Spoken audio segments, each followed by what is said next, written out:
everybody, welcome back to Tech Odyssey. So I'm here today to talk about the prodigal child of the Apple world, the pariah, that is the iPad Pro with the M1 chip in it. And this right here, I have to say, is probably the best illustration of buying technology for what it can do now and not what it can do later. Because there was a lot of fanfare surrounding this tablet. Everybody thought, as soon as the leaks and rumors were saying it was going to get an M1 chip, everyone thought it's going to get Final Cut Pro, and it's also supposed to get some other Pro apps. And that was basically the general consensus. And I think that probably there are even videos that went out about it. A lot of people thought logically, if this is getting the M1 chip, then it should finally be able to run these apps because it's running the same chip as like the MacBook and the Mac Mini and all that cool stuff. That was the thing. Because before, it wasn't necessarily the same as what you got on the desktop. And the desktop is where you had the 64-bit stuff, which you would be running, of course, Final Cut Pro on there. So using a mobile silicon processor, the ARM-based chip, the M1, logically we thought, okay, cool, we're getting the M1, we're going to get Final Cut Pro, and everyone's going to be happy. We can edit our videos on our iPads. Hooray! Well, it's been almost a year. And we still have no Final Cut Pro. We still have no really crazy advanced apps. Nothing really that simulates or emulates the desktop experience at all.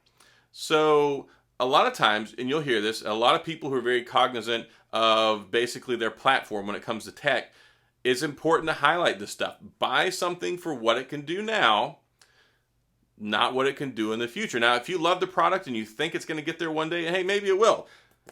We can't take the M1 chip away from this tablet. So when you take a look at it later on down the line, all that cool stuff, then yeah, ideally it might get there one day. But is it there now? No, it's been almost a year. So don't always buy into the hype. Don't always believe everything that you hear when people are talking about what we think is going to happen. Because of course it's a projection.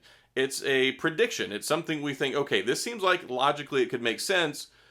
And it does. Indeed, it does make sense. But Apple doesn't make sense. And then, of course, if you could get Final Cut Pro and you could run it like a champ on your iPad Pro, why would you go buy a $3,000 MacBook Pro, right? I mean, why? Then they would be cannibalizing their own sales, which, of course, Apple does do. They're not immune from that. But I wanted to come back and talk about this now because here we are, 11 months later, on the precipice of this being 1 year old. Yes, it still has the M1, but really, it doesn't really do anything for it. It was perfectly fine the year before with what, the A14 Bionic? Is that what we had last time? I can't even remember because we've been talking about the M1 for so long because the M1 is in everything. Pretty soon the M1 is going to be in like the iPod. And they're going to put the M1 inside of the new AirPods Pro, right? Joking, of course. The chip's too big. But you get the picture. They're trying to put the M1 in basically absolutely everything. And that's fine. It's a good chip. It's fairly power efficient. It's very powerful. And it really allows for upscaling on basically a limitless capability because you've got everything running the same thing. The limitation is the software. So I'm sure maybe at some point in time we might get it. But honestly, I got this and then I waited like a month or two and I pretty much gave up on it. I almost never use this tablet. It's a nice tablet. I use it when I go on trips and that's about it. No, you can't have it because I paid entirely too much money. So I'm just going to sit here and hold on to it till one day. Maybe it does get Final Cut Pro. And that would be cool. I would like to have that because it would be so nice to just be able to airdrop my video over, go sit down on the couch, go lay down in bed, just sit there with my little Apple Pencil and edit away. That would be a dream come true because I do that with my laptop all the time. And I have the M1 Pro MacBook Pro 2021 14-inch, beautifully awesome piece of hardware. Probably the best laptop I've ever bought. It's so good. I absolutely love it, especially for editing video using Final Cut Pro.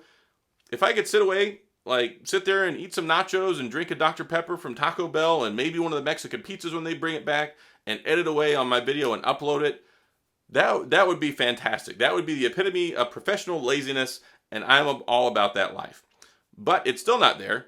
Who knows when it will be? We'll wait and see what we hear from WWDC here, I think, coming up in June. But for right now, it's still basically just the same old iPad Pro. Still same old limited, not really pro level iPad OS that feels really just like it's a big iPhone. So that's pretty much where we're at. Buy technology for what it can do, not what you think it can do later, because what you think it might do later may never actually show up, and then you just shelled out a bunch of money for something it doesn't even do. So that's all I've got. If you have any questions or comments, or if you want to hop on this haterade train and talk about the M1 iPad Pro, go for it. If you enjoyed the video, please hit the like and the subscribe button and the little notification bell if you want updates when new videos come out. And as always, thanks for being here. I appreciate you watching, and I'll see you guys next time.